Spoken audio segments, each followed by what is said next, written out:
why did Jose Rizal go to this place?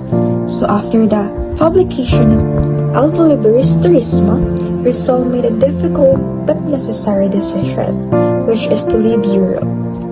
On October 18, 1891, he boarded the SS Melbourne carrying not only his belongings but also the weight of his mission. He arrived in Hong Kong on November 20, 1891. So Rizal chose Hong Kong for several important reasons. At that time, he had growing political differences with Marcelo H. Doppler, which led him to stop contributing to La Solidaridad. He wanted to take a more direct role in leading the propaganda movement. But more than that, Rizal needed safety. So because of his novels, he had become one of the most watched critics of the Spanish government. Remaining in Europe or returning to the Philippines could have led to his arrest. So the Hong Kong and under British rule, they offered him protection and freedom. So it became not just a refuge, but a strategic base where he could continue his mission for reform while staying close to his homeland. Second, who were important people he met? So when Rizal arrived in Hong Kong, he was not alone in his journey. He was welcomed by people who believed in his cause. So, Jose Maria Basa, a wealthy Filipino lawyer and reform supporter, warmly received him and helped him settle into the Filipino community.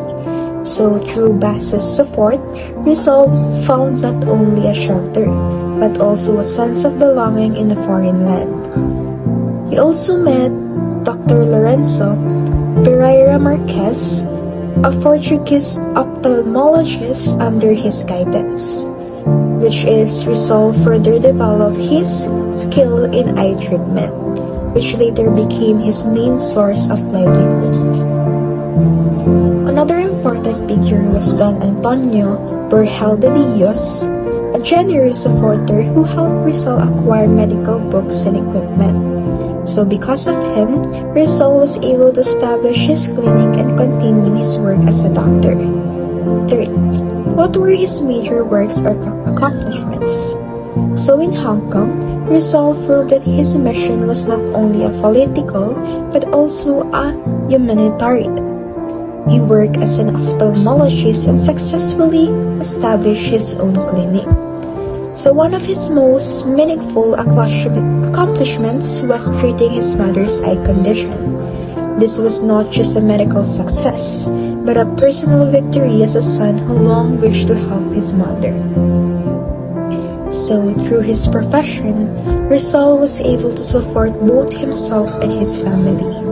At the same time, he remained active in reform movement by communicating with fellow reformists and continuing his writings to awaken the minds of people, or the Filipinos. 4. What challenges and sacrifices did he experience? Well, however, Rizal's life in Hong Kong was far from peaceful. Behind his success were deep sacrifices and constant struggles. First, he suffered from separation from his homeland. He could not return freely to the Philippines, knowing that he was considered dangerous by Spanish authorities. This meant giving up the comfort of home and living as an exile. Second, his family endured great suffering because of his writings. So they were harassed by Spanish officials and even forced out their land in Calamba. Some of them had no choice but to seek refuge with him in Hong Kong. So this became a heavy emotional burden for Dr. Jose Rizal. Third, he faced financial responsibility. Even as a doctor, he struggled to support not only himself but also his family while still funding his reform activities. He also lived under constant danger and surveillance. Even outside the Philippines, he knew that he was being watched and that returning home could cost him freedom or even his life. So despite all these hardships, Rizal chose to continue. He accepted the risks and sacrifices because he believed that his duty to his country was greater than his personal safety. Fifth, what was the contribution of Hong Kong's to Rizal's mission for Philippine reform? So Hong Kong played a vital role in Rizal's mission. It became his safe haven and his base of operations. So because it was outside Spanish control, yet close to the Philippines, Rizal was able to communicate with fellow reformists, sending his writings and plan future actions. So in this place, his ideas continued to grow stronger, and his commitment to reform became even deeper. For the sixth one, how did Rizal's experience abroad influence his vision for the Philippines? So Rizal's time abroad, including his stay in Hong Kong, opened his eyes to a different world. He saw countries with better systems of government, where people had more rights and freedom. This experience made him realize how much the Philippines was suffering under colonial rule. Because of this, his vision became clearer. He believed that change should be achieved not through violence but through education, awareness, and peaceful reform.